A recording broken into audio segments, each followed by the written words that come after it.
இந்த பூமியிலே சமாதானம் கெடுக்கப்பட்டு கொண்டிருக்கிற இந்த நாட்களிலே அக்கிரமம் மிகுதி ஆவதனால அன்பு தணிந்து போம்னு வேதத்தில் சொல்லப்பட்டு இருக்கிறது. அதே போல இந்த நாட்களில் அன்பு அதிகமாகுதா குறைஞ்சு போகுதா? தணிந்து போயிட்டு இருக்குது. பற்றி எரிந்த அன்பு கூட, பிரிக்கவே முடியாதுன்ற பாசம் நேசம் கூட என்ன ஆயிட்டு இருக்குது?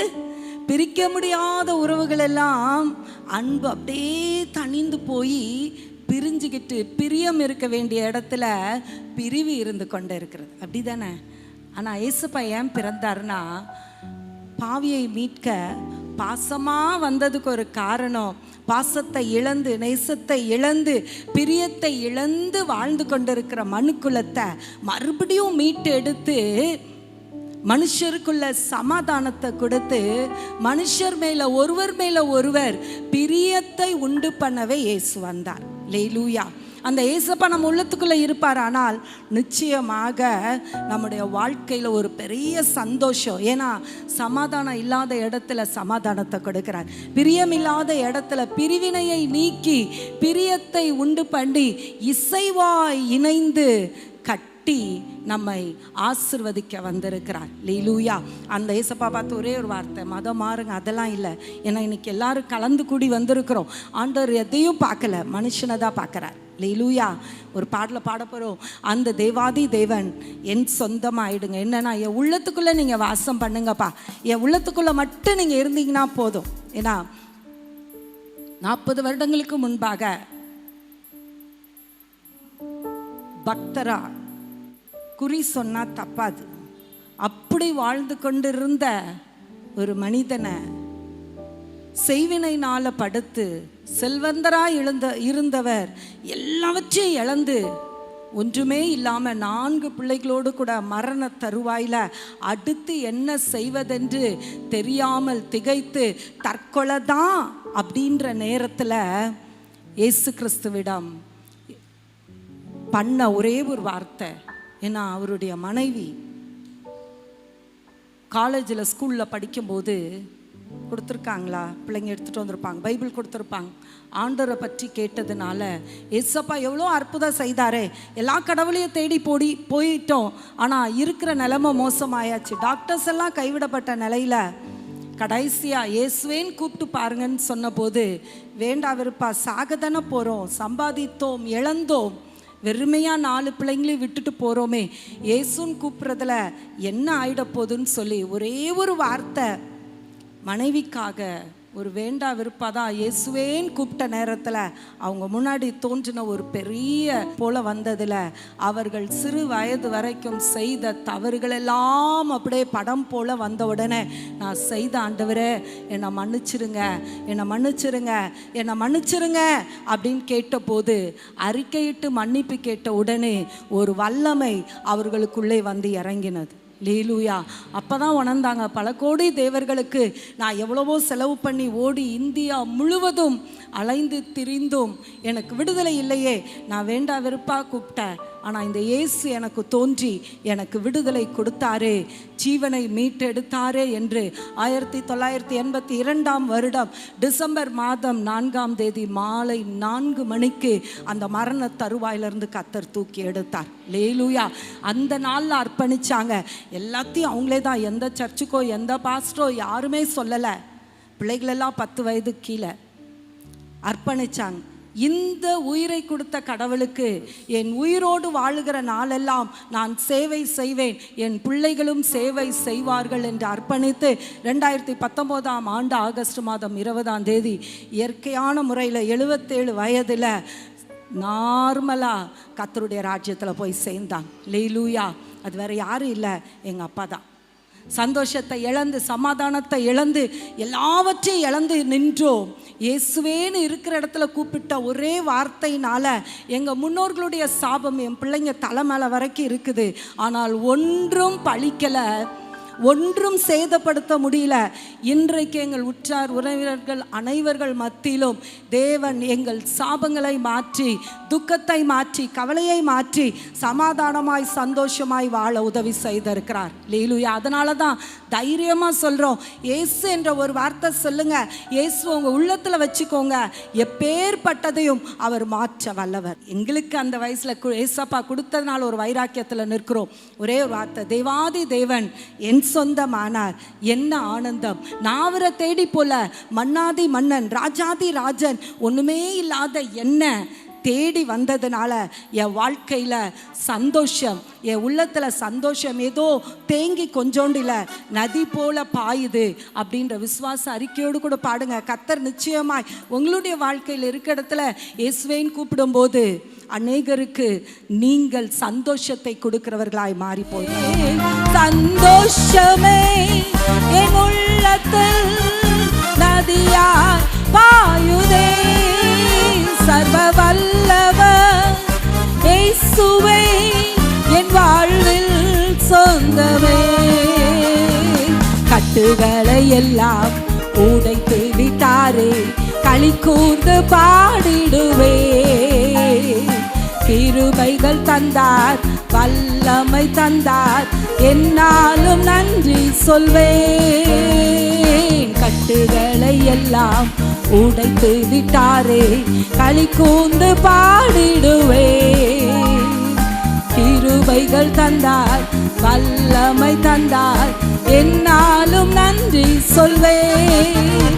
சந்தோஷமே என் உள்ளத்தில் நதியாய் பாயுதே, சர்வ வல்லவர் இயேசுவே என் வாழ்வின் சொந்தமே. சந்தோஷமே என் உள்ளத்தில் நதியாய் பாயுதே, சர்வ வல்லவர் இயேசுவே என் வாழ்வின் சொந்தமே. என் ஆத்மநேசர் என்னை சுராஜா என்றென்றும் என் சொந்தமே. எல்லை இல்லாத தம் அன்பினாலே என்னையும் நேசித்தாரே. என் ஆத்மநேசர் என்னை சுராஜா என்றென்றும் என் சொந்தமே. எல்லை இல்லாத தம் அன்பினாலே என்னையும் நேசித்தாரே. சந்தோஷமே என் உள்ளத்தில் நதியாய் பாயுதே, சர்வ வல்லவர் இயேசுவே என் வாழ்வின் சொந்தமே. சந்தோஷமே என் உள்ளத்தில் நதியாய் பாயுதே, சர்வ வல்லவர் இயேசுவே என் வாழ்வில் சொந்தமே. பாடுகள் பட்டிட, உங்களுக்காய் சிலுவை சுமந்திட. சிலுவை என்பது அவமானம். சிலுவை என்பது இப்போ எல்லாம் சிலுவை சின்னம் இயேசுன்னு சொல்கிறாங்க. சிலுவை என்பது உலகத்தில் அவமானம். உங்கள் மேலே இருக்கிற அவமானம் எல்லாத்தையும் அவர் தோளில் மேலே சுமந்து அவர் எல்லாத்தையும் எடுத்துக்கிட்டாரு. நம்ம மேலே இருக்கிற பாவம், சாபம், வியாதி, வறுமை, என்னென்னலாம் இருக்கும் எல்லாத்தையும் தன் பக்கமாக எடுத்து அவர் சிலுவையில் சுமந்தார். இந்த பாடலை பாடுறேன், நீங்கள் கேளுங்க. உனக்காய் பாடுகள் பட்டிட, உனக்காய் சிலுவையை சுமந்திட, உனக்கு நம்பிக்கை கொடுக்கவே இறைவனோ மனிதனாய் பிறந்தாரே. இறைவனோ மனிதனாய் பிறந்தாரே. உனக்காய் பாடுகள் பட்டிட, உனக்காய் சிலுவையை சுமந்திட, உனக்கு நம்பிக்கை கொடுக்கவே இறைவனோ மனிதனாய் பிறந்தாரே. இறைவனோ மனிதனாய் பிறந்தாரே. மேசியா பிறந்தாரே, கிறிஸ்துவே பிறந்தாரே.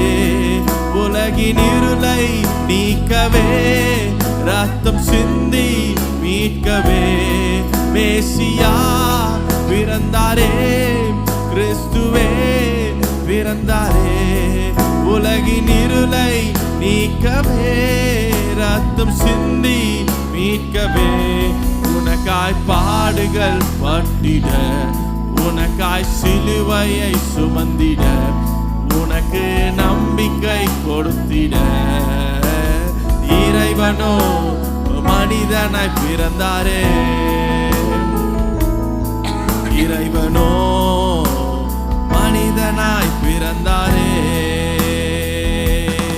அன்பினால் நிறைந்து என்னை பிள்ளையாய் ஏற்றவர், சுதந்திரம் தந்து அடிமைத்தனத்தை முறித்தவர். உனக்காய் பாடுகள் பட்டிட, உனக்காய் சிலுவையை சுமந்திட, உனக்கு நம்பிக்கை கொடுத்திட. இறைவனோ மனிதனாய் பிறந்தாரே, இறைவனோ மனிதனாய் பிறந்தாரே. நம்பிக்கை கொடுத்து புது வாழ்வு தந்தவர், தேவ சித்தம் செய்து மேன்மை அடைந்தவர். நம்பிக்கை கொடுத்து புது வாழ்வு தந்தவர், தேவ சித்தம் செய்து மேன்மை அடைந்தவர். உனக்காய் பாடுகள் பட்டிட, உனக்காய் சிலுவையை சுமந்திட, உனக்கு நம்பிக்கை கொடுத்திட. இறைவனோ மனிதனாய் பிறந்தாரே, இறைவனோ மனிதனாய் பிறந்தாரே. காயங்கள் மேல் காயங்கள் கண்டார், துன்பங்கள் மேல் துயரங்கள் அடைந்தார். காயங்கள் மேல் காயங்கள் கண்டார், துன்பங்கள் மேல் துயரங்கள் அடைந்தார். சொல்லுவோம், எனக்காய் பாடுகள் பட்டிட, எனக்காய் பாடுகள் பட்டிட, எனக்காய் சிலுவையை சுமந்திட, எனக்கு நம்பிக்கை கொடுத்திட.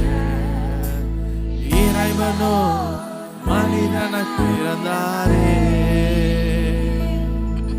இறைவனோ மனிதனாய் பிறந்தாரே. கர்த்தருடைய பரிசுத்த நாமத்துக்கு ஸ்தோத்திரம். இந்த நாளில கூட பெண்களாகிய உங்கள் மத்தியிலே வந்து கர்த்தருடைய வார்த்தையை பகிர்ந்து கொள்வதிலே எனக்கு மிகுந்த சந்தோஷம். நான் ஒரே பிரயாணங்கள். ஆனால் நேற்று ஈவினிங் தான் வந்து சேர்ந்தோம். விடிய காலம் 1:30 மணிக்கெல்லாம் ஆண்டவர் என்னை தட்டி எழுப்பிட்டாரு. ஏந்திரு மகளே, ஆண்டவரே நான் என்ன பேசுறது ஆண்டவரே அப்படி கேட்டுட்டு இருந்தேன். ஆண்டவர் வார்த்தைகளை எனக்கு கொடுத்துருக்கிறாரு. கண்டிப்பாக இன்றைக்கி நான் பேச போகிறது கிடையாது. தேவன் உங்களிடத்துல நிச்சயமாக பேசுவார். இந்த வேளையில் நம்ம கண்களை மூடி நம்ம ஆண்டவரை நோக்கி பார்ப்போம். ஆண்டவர் நம்மோட பேசினாதான் அது நமக்கு சரியானதாக இருக்கும் இல்லையா? அதுதான் நம்மை உயிர்ப்பிக்கும், அதுதான் நமக்கு வாழ்வளிக்கும். அதனால் இந்த காலை வேளையில் நம்ம கண்களை மூடி, ஆண்டவரே என் கூட பேசுங்க ஆண்டவரே, என்னோடு பேசும் ஆண்டவரே என்று சொல்லி நாம் கேட்போமா? இந்த காலை வேளையில் பரிசுத்த ஆவியானவரே எங்கள் மத்தியிலே நீர் இறங்கி வாரும் ஆண்டவரே. அப்பா, இங்கே கூடி வந்திருக்கிற ஒவ்வொரு சகோதரிகளுடைய இருதயத்திற்கு ஏற்ற வார்த்தைகளை நீர் எங்களுக்கு பிட்டு கொடுக்கும்படியாய் நாங்கள் செபிக்கிறோம் சுவாமி. ஆண்டவரே, அடியாளை மறைத்து நீர் வெளிப்படுவீராக. நீர் பேசும் நாங்கள் கேட்கிறோம். இயேசுவின் நாமத்திலே கேட்கிறோம் ஜீவனுள்ள நல்ல பிதாவே, ஆமேன். இந்த நாளிலும் கூட பெண்கள் ரொம்ப விசேஷமானவங்க, அப்படிதானே? என்னங்க அப்படி சொல்லிட்டீங்க? நான் என்னை பற்றி ரொம்ப கவலைப்பட்டுட்டு இருக்கேன். அடாடா, என்னடா அது, அந்த சிஸ்டர் மாதிரி நான் கொஞ்சம் இருந்திருந்தா நல்லா இருந்திருக்குமே, இவங்கள மாதிரி இருந்திருந்தா நல்லா இருந்திருக்குமே.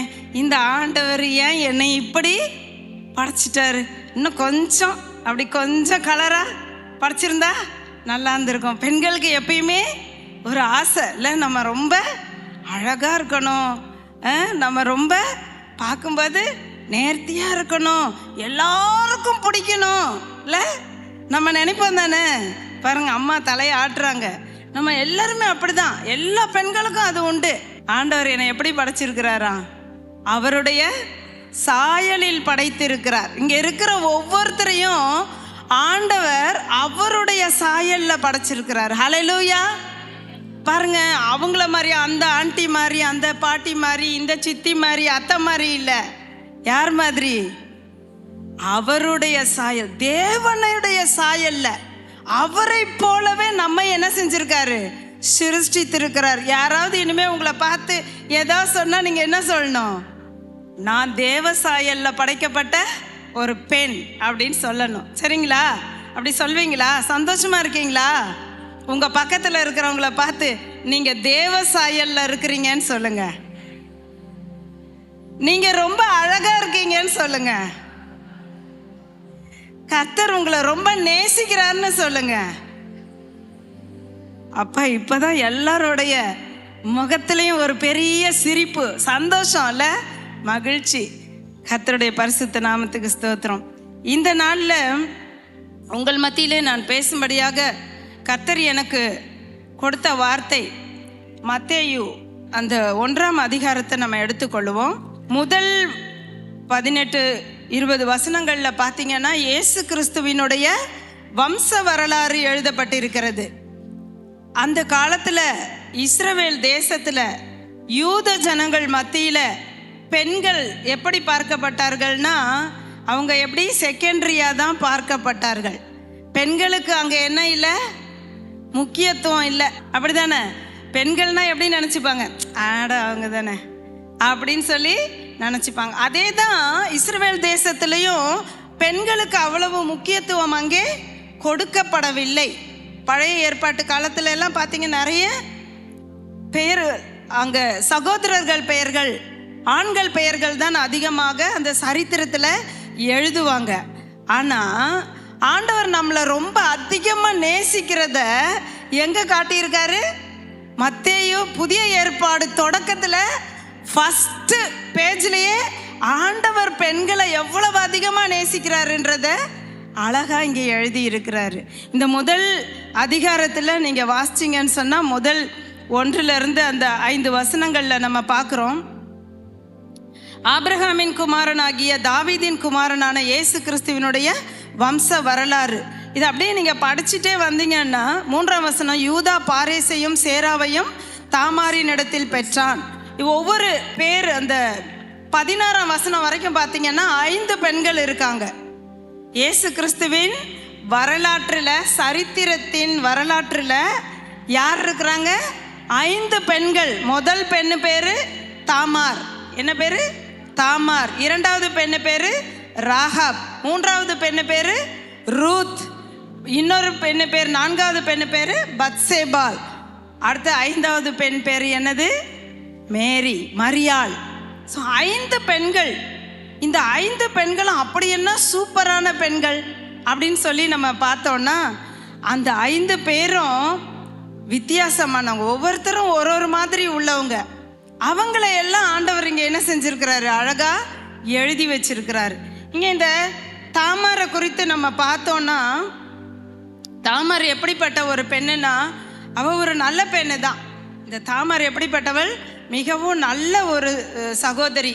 இந்த தாமாருக்கு என்ன நடந்தது? நான் பைபிளுக்குள்ளே போனேன்னா நிறைய வசனங்கள் எடுக்கணும். நான் உங்களுக்கு கதையாகவே சொல்லிடுறேன். தாமார் யாருன்னு சொன்னீங்கன்னா, அவள் யூதா அப்படின்ற ஒரு தேவனுடைய இஸ்ரவேல் கோத்திரத்தில் யூதா கோத்திரம்னு ஒன்று இருக்கு. அந்த யூதா, அந்த 12 பிரபுக்களில் ஒருவர் யாருன்னா யூதா. அவருடைய மகன்கள், அவருக்கு 3 மகன்கள் இருக்கிறாங்க. அந்த மகனில் மூத்த மகனுக்கு இந்த தாமாரை என்ன செஞ்சுருக்காங்க? திருமணம் செய்து கொடுத்துருக்காங்க. திருமணம் செய்து கொடுத்த உடனே இந்த தாமார் நல்லா சந்தோஷமாக இருந்தா, ரொம்ப மகிழ்ச்சியாக யூதா கோத்திரத்தில் நம்ம அந்த மூத்த மகனுக்கு மனைவியாக வந்திருக்கோன்னு சொல்லி ரொம்ப சந்தோஷமாக இருந்தா. பெண்களுக்கு சந்தோஷம்தான் இல்லை? அப்பா நமக்கு நிறைய பொறுப்புகள் இருக்குது, அதெல்லாம் செய்வோம், இதை செய்வோம், அதை செய்வோம், எல்லாம் செஞ்சிட்டு இருக்கிறா. திடீர்னு பார்த்தீங்கன்னா ஒரு நாள் அவளுடைய கணவன் வந்து தேவனுக்கு பிரியமில்லாத காரியங்களை செய்ததுனால, பொல்லாப்பான காரியங்களை செய்ததுனால அவன் மரித்து போனான். அது எவ்வளவு கஷ்டம் இல்லை பெண்களுக்கு? கணவர் மரித்து போயிட்டாரு, ரொம்ப துக்கமான ஒரு சூழ்நிலை.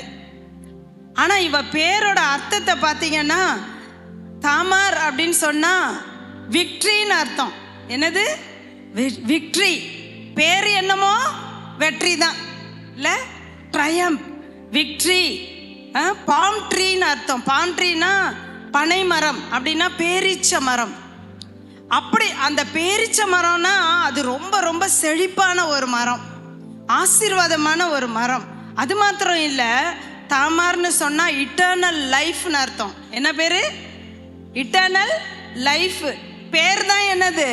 Eternal life. பேர் தான் ஆசீர்வாதம், பேர் தான் விக்ட்ரி, பேர் தான் ஜெயம்.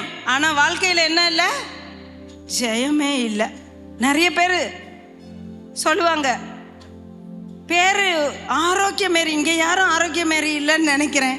பேர் வந்து ஆரோக்கியமேரி, ஆனால் அவங்க மண்டே டியூஸ்டே வென்ஸ்டே என்னைக்கு பார்த்தாலும் ஆஸ்பத்திரிக்கு, ஐயோ எனக்கு தலை வலிக்குது, ஐயோ எனக்கு வயிற்று வலிக்குது, எனக்கு அது முடியல இது முடியல, அப்படி சோர்வா, தினம் ஆஸ்பத்திரியும் டாக்டருமா தான் அவங்க அலைவாங்க. அப்போ பார்த்தீங்கன்னா பேர் தான் ஆரோக்கியமேரி, ஆனால் ஆரோக்கியமே இல்லை. இன்னைக்கு நிறைய பேரோட வாழ்க்கை எப்படி இருக்குது? அப்படிதான். எல்லாம் நல்லா தாங்க இருந்துச்சு, ஆனால் இப்போ எல்லாம் புட்டுக்குச்சு அப்படி சொல்கிறாங்க இல்லை? எல்லாம் முடிஞ்சிருச்சுங்க, என் வாழ்க்கையே தொலைஞ்சிருச்சுங்க, அவ்வளோதான், இனிமேல் நான் என்ன செய்ய போகிறேன், என் வாழ்க்கை முடிவுக்கே வந்துருச்சு, இனிமேல் என்னுடைய வாழ்க்கையை யாராலையுமே என்ன செய்ய முடியாது, மாற்ற முடியாது. திருமணமான அந்த இளம் பெண் கணவன் இறந்த உடனே அவள் எவ்வளோ வேதனைப்பட்டிருப்பாள்ல, ரொம்ப வேதனை. ஆனால் அந்த இஸ்ரவேல் தேசத்தில் ஒரு பழக்கம் இருக்குது. என்னென்னா, அண்ணே இறந்தால் யாருக்கு கொடுப்பாங்க? தம்பிக்கு திருமணம் பண்ணி கொடுப்பாங்க. அப்பா ஏதோ ஒரு குட் நியூஸ் கிடச்சிது. அடுத்தது ரெண்டாவது மகனுக்கு என்ன செஞ்சாங்க? அவளை திருமணம் செய்து வச்சாங்க. அந்த இரண்டாவது மகனும் தேவனுக்கு பிரியமில்லாத காரியத்தை செய்ததுனால அந்த மகனும் இறந்து போனான். இப்போ அப்பாவுக்கு எப்படி இருக்கும்? யூதாவுக்கு அச்சச்சோ இது என்னடா வம்பா போச்சு, பெரியவனுக்கு கொடுத்தேன் அவன் இறந்து போயிட்டான், ரெண்டாவது பையனுக்கு கொடுத்தா அவனும் இறந்து போயிட்டான், இந்த தாமர் நம்ம வீட்டுக்கு வந்து என்ன ஆச்சு? பிரச்சனை தான் அதிகம், இழப்புகள் தான் அதிகம், ஆசீர்வாதமே இல்லை அப்படின்னு சொல்லி அவங்க நினச்சி என்ன செஞ்சாங்க?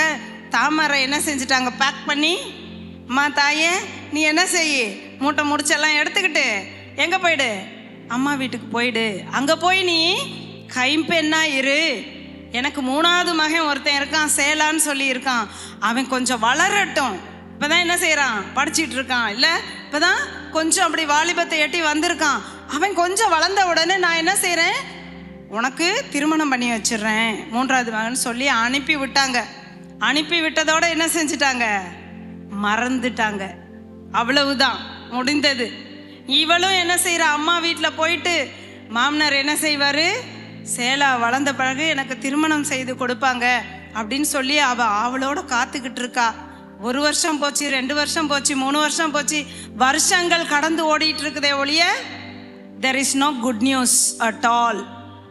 குட் நியூஸ் வரும், நல்ல செய்தி வரும், நல்ல செய்தி வரும், நல்ல செய்தி வரும், நல்ல செய்தி வரவே இல்லை. அப்போ அவ ரொம்ப யோசிச்சுட்டு இருந்திருப்பாள்ல, ரொம்ப கஷ்டப்பட்டுட்டு இருந்திருப்பா, வேதனைப்பட்டிருப்பா, என்னை மறந்து போயிட்டாங்க போல இருக்கு, என்னை படைச்ச ஆண்டவரும் கூட என்னை மறந்துட்டாரோ அப்படின்னு அவ யோசிச்சுட்டு இருந்திருக்கலாம். நம்ம வாழ்க்கையில் கூட இன்னைக்கு சில பேர் அப்படிதான். திருமணம் ஆகி குடும்பத்துக்கு வந்த உடனே சில பேர் சொல்லுவாங்க, இந்த பேர் அவ வந்தா பாரு என் வாழ்க்கையில் கஷ்டம் வந்துருச்சு, இவ வந்து கால் எடுத்து வச்சா எல்லாம் முடிஞ்சு போச்சுன்னுவாங்க. அது நிஜமோ பொய்யோ, அது வந்து அப்படி பழக்க தோஷத்தில் என்ன செய்கிறாங்க சில பேர் சொல்கிறாங்க, ஜிஜோ ஜிஜோ இவன் வந்தா பாரு, என் பையனை பிரிச்சுட்டா, அதை பண்ணிட்டா, இதை பண்ணிட்டா, ஸோ வீட்டில் ஒன்றும் செய்ய மாட்டேங்கிறா, அப்படி இப்படி சொல்லி ரொம்ப வந்ததுலேருந்து எங்கள் வீட்டில் கஷ்டம்னு சொல்லிட்டு இருப்பாங்க. ஆனால் பாருங்க, யார் நம்மளை திட்டுனாலும், யார் நம்மளை நிராகரித்தாலும், யார் நம்மளை தள்ளிவிட்டாலும், நம்மை உண்டாக்கின தேவன் ஒரு நாளும் நம்மை தள்ளிவிட மாட்டார். அல்லேலூயா. அவருடைய வேலை வரும் வரை காத்துக்கிட்டு இருப்பார். பாருங்க, இந்த தாமார் கூட ரொம்ப பொறுமையா இருந்தா, ரொம்ப நீடிய பொறுமையா இருந்தா, அவளை எல்லாருமே மறந்துட்டாங்க. ஒரு நாள் சில வருஷங்களுக்கு அப்புறம் அவளுக்கு நியூஸ் வருது, உங்க மாமனார் யூதா என்ன செய்யறாரு, இந்த பக்கம் வராரு, திம்னாத்துக்கு ஆடுகளை எல்லாம் ஓட்டிட்டு வராரு. அதை ஆடுகளோட முடியெல்லாம் என்ன செய்வாங்க, கட் பண்ணி அதெல்லாம் பிஸ்னஸ் பண்ணுவாங்க. அதுக்காக அவர் வராரு, உங்க ஊர் பக்கம் தான் வராருன்னு சொல்லிட்டாங்க. சொன்ன உடனே இந்த தாமார் ரொம்ப அவ ஞானமுள்ள பெண்.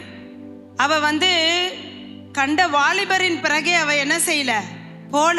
எல்லாம் வாழ்க்கை முடிஞ்சு போச்சு, இனிமே என்ன, நம்ம இஷ்டமா போகலாம், இஷ்டமா வாழலாம் அப்படின்னு சொல்லி அநேக பெண்கள் சில நேரங்களில் நினைக்கிறாங்க இந்த காலத்தில். ஆனால் பாருங்க, இந்த தாமார் உண்மையும் உத்தமமா நீதியா நம்ம இருக்கணும் அப்படின்னு சொல்லி அவ தேவனுக்கு பயப்படுகிறவளா இருந்தா. அப்போ அவளுக்கு ஒரு ஐடியா வந்தது. சரி, மாமனார் வராரு, நம்ம என்ன செய்யலாம் அப்படின்னு சொல்லிட்டு அவ என்ன செய்யறா, ஒரு தாசியை போல ஒரு உடையெல்லாம் அணிந்து, கைம்பெண் உடையெல்லாம் என்ன செஞ்சிட்டா, கலட்டி வச்சுட்டு, அவ ஒரு முக்காடெல்லாம் போட்டு அவ போய் மறைந்து ஒரு இடத்துல உட்கார்ந்துக்கிட்டு இருக்கிறா. இந்த வழியா தான் போவாரு மாமனார், பார்க்கலான்னு சொல்லிட்டு உட்கார்ந்து இருக்கும்போது அவர் அந்த வழியா தான் வராரு. அவருடைய மனைவியும் என்ன செஞ்சிட்டாங்க, இறந்து போயிட்டாங்க. அந்த குடும்பத்துல ரொம்ப துக்கம், ரொம்ப கஷ்டம். அதனால அவர் மனைவி இறந்துட்டாங்க. வழியருகே அவ தாசியை போல உட்கார்ந்துட்டு இருக்கா, முகத்தெல்லாம் மூடிக்கிட்டு. இந்த யூதாவுக்கு இது யாருன்னு தெரியல. அந்த யூதா போய் கேட்குறாரு, அம்மா நீ தாசி நினச்சிக்கிட்டு நீ வரையா என் கூட அப்படி சொல்லி கேட்கும்போது அவ நான் வரேன், ஆனால் என்ன இது ஒரு கண்டிஷன், எனக்கு என்ன வேணும், உம்முடைய ஆரம் கோல் இதெல்லாம் எனக்கு வேணும்னு சொல்லி கேட்குறா. அப்போ அதெல்லாம் ஆரமும் கைக்கோள் எல்லாத்தையும் கொடுத்த உடனே அவங்க உடனே ஓகே அப்படின்னு சொல்லிட்டு எல்லாம் முடிந்தது போயிட்டாங்க. அப்புறம் அந்த வேலைக்காரனை அனுப்பி அங்கே ஒரு தாசி இருக்கு, அதை போய் வாங்கிட்டு வான்னு சொல்லி கேட்டால் ஆளே அங்கே இல்லை, வீட்டுக்கு போயிட்டான். அந்த தாமார் நினச்சிருந்தான்னா அவள் உலகத்தில் பாவம் செய்து அப்படி அவள் வாழ்ந்திருக்கலாம். ஆனால் அவள் அதை நினைக்கவே இல்லை. அவள் அப்போ அந்த மாமனாருக்கு ஒரு நியூஸ் போகுது, தாமார் என்ன செஞ்சிருக்கா, கேரிங்காக இருக்கிறா, அவள் ப்ரெக்னெண்ட்டாக இருக்கிறான்ற நியூஸு மாமனாருக்கு போகுது. அவருக்கு பயங்கர கோபம். நான் இவளை என்ன செஞ்சேன், என் 3வது மகனுக்கு கொடுக்கலான்னு நினச்சிருந்தேன், இவ பாவி. அந்த காலத்தில் பாவம் செஞ்சா, விபச்சாரம் பண்ணா என்ன செய்வாங்க, கல்லெறிந்து கொல்லுவாங்க. அந்த மாதிரி இவளை என்ன செஞ்சிடணும், கொன்னுறணும் அப்படின்னு சொல்லிட்டு எல்லாரையும் கூப்பிட்டு எல்லாரும் வாங்க, இங்கே வாங்க, இவ பாரு என் மருமக எவ்வளோ பாவம் செஞ்சிருக்கா, அவள் ப்ரெக்னென்ட் ஆயிட்டான்னு சொல்லிட்டு அவளை கல்லெறிந்து கொள்ளலாம், இல்லை அவளை தூத்துலாம் அப்படின்னு சொல்லி எல்லாம் வர சொல்லி எல்லாம் பேசுகிறாங்க. பேசும்போது அவள் சொல்கிறா, நான் உலக பிரகாரமாக போகலை, இந்த ஆரமும் கோலும் யாருடையதோ அவராலே நான் என்ன செஞ்சேன், ப்ரெக்னென்ட் ஆயிருக்கேன்னு சொல்கிறா. அதை பார்த்த உடனே யூதாவுக்கு பயங்கர ஷாக்கு. யாருடையது அது, யூதாவுடையது, என்னுடையது. அவர் ஷாக் ஆயிட்டார். அந்த ஆதியாகமம் 38 அதிகாரத்தில் வசனத்தை நம்ம வாசிக்கிறோம், 3ஆம் வசனத்தில் அவள் என்னிலும் நீதியுள்ளவள்னு சொல்றார். ஹல்லேலூயா. அவன் நீதியான காரியத்தை செஞ்சா. ஏன்னா அந்த யூதா சந்ததிக்கு ஒரு பரிசுத்தமான சந்ததி பறக்கணும். அதனால அவ என்ன செஞ்சா, தன்னை நீதியாக அவள் வைத்து கொண்டாள். அவள் எந்த வாலிபர் பிறகும் அவ போகல. அப்போ அந்த மாமனார் சொல்றாரு, இவள் நீதியுள்ளவள், என்னுடைய குடும்பத்துக்கு என்ன செஞ்சிருக்கா, சந்ததியை கொண்டு வந்தாள் அப்படின்னு சொல்லி. அந்த தாமாருக்கு பிறந்த பிள்ளைகள் பேர் என்ன தெரியுங்களா? தாமாருக்கு பாரேஸ், சேரா அப்படின்னு சொல்லி 2 பிள்ளைங்க பிறக்கிறாங்க. அந்த அந்த பாரேஸ் என்ற அந்த பையனுடைய பேருக்கு அர்த்தம் என்னன்னு சொன்னீங்கன்னா, பர்ஸ்ட் ஃபோர்த் இல்லைன்னா பிரேக் த்ரூன்னு அர்த்தம். என்ன பேரு? பேரோட அர்த்தம் பிரேக் த்ரூ அப்படின்னா பர்ஸ்ட் ஃபோர்த்னா உடைத்து முன்னேறுதல்.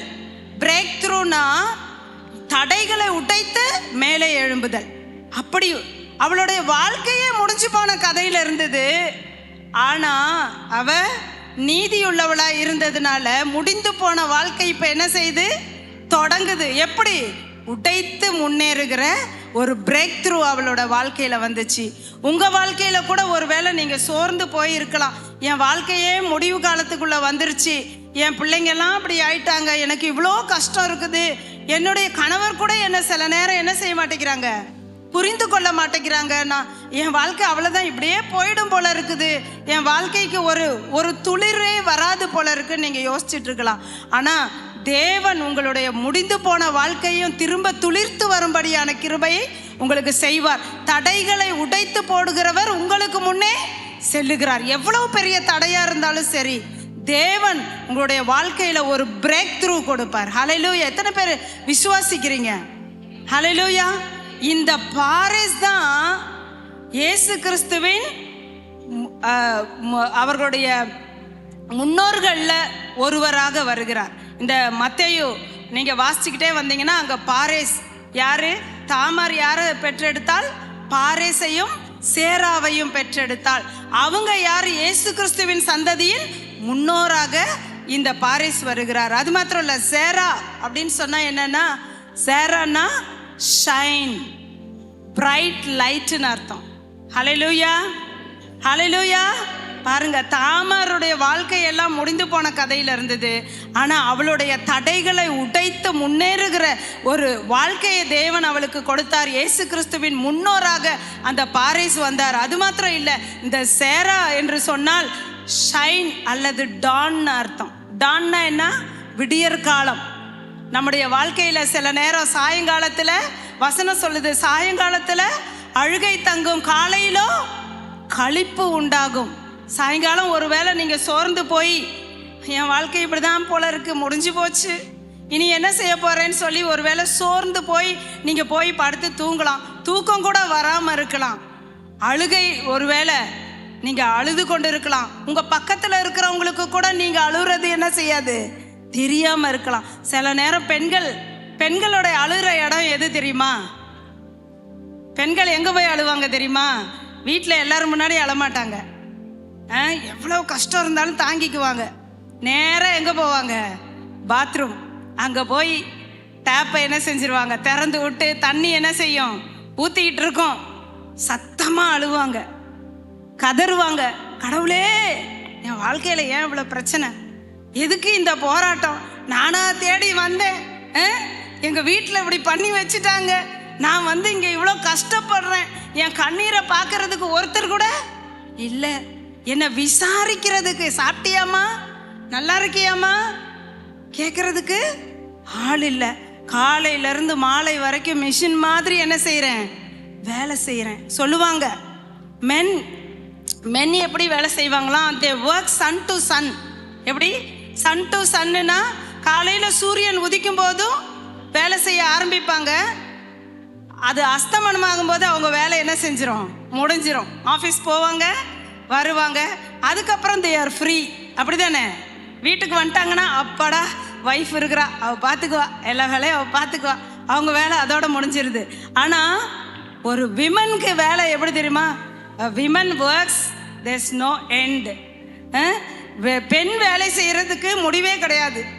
எல்லாரும் சாப்பிடுவோம், டின்னர் முடிஞ்சது, அதுக்கப்புறம் எல்லாரும் போய் படுத்துப்பாங்க, பிள்ளைகள், கணவர் எல்லாரும் அவங்க வேலை முடிஞ்சோடனே போயிடுவாங்க.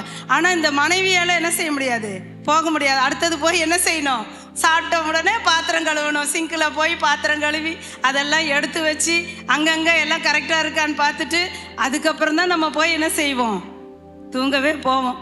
அதனால தான் பின் தூங்கி முன் எழுவாள் பேதை அப்படின்னு சொல்லியிருந்தாங்க. அதுதான் நம்ம நீதிமொழிகள் 31 அதிகாரத்தில் அந்த குணசாலியான ஸ்திரியை பற்றி அதில் நம்ம படிக்கிறோம்ல. அவள் என்ன செய்கிறா, அவள் அப்படியே ராட்டினத்தை உருட்டுறாளாம், அந்த வேலை செய்கிறாளாம், அப்புறம் வயலை விலைக்கு வாங்குறாளாம், பிஸ்னஸ் பண்ணுறா, வீட்டு வேலையும் செய்கிறா, பிஸ்னஸும் பண்ணுறா. அது மட்டும் இல்லை, தன் வருங்காலத்தை குறித்து என்ன செய்கிறா, மகிழுகிறாள்.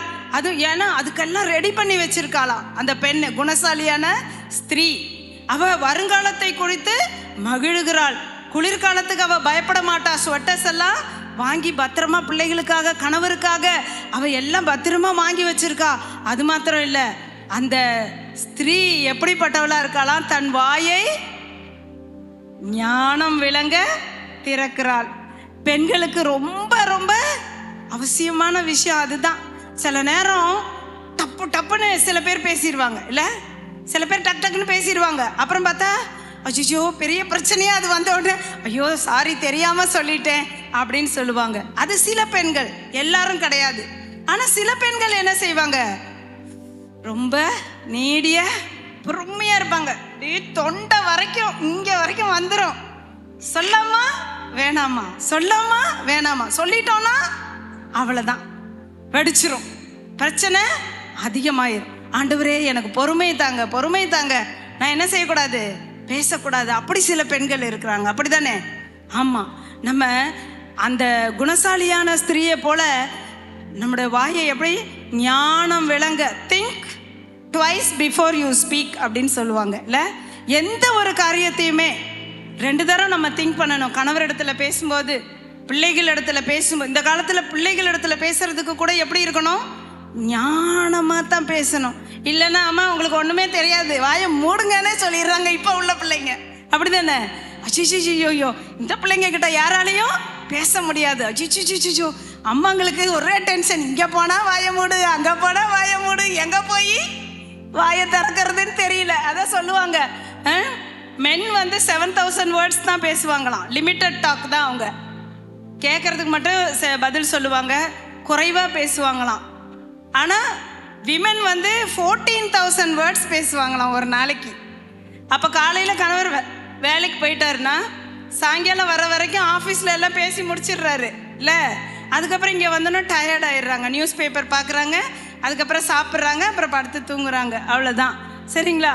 ஆனால் அந்த பெண் என்ன செய்வா, காலையிலேருந்து சாயங்காலம் வரைக்கும் ஹஸ்பண்ட் வருவார், வீட்டு வேலையெல்லாம் முடிச்சுட்டு அவர் வருவார், எப்போ வருவாருன்னு பார்த்துட்டு இருப்பாங்க. வந்துட்டு அவர்கிட்ட கொஞ்சம் நேரம் பேசலான்னா அவர் டயர்டாக இருப்பார், பேசி முடிச்சுட்டாரு. ஆனால் பெண்கள் பேச ரெடியாக இருப்பாங்க, ஆனால் கேட்குறதுக்கு யாரும் இல்லை. அப்போ என்னென்ன, ஐயோ நான் பேசினா யாரும் எனக்கு காது கொடுத்து கேட்க மாட்டேங்கிறாங்களே.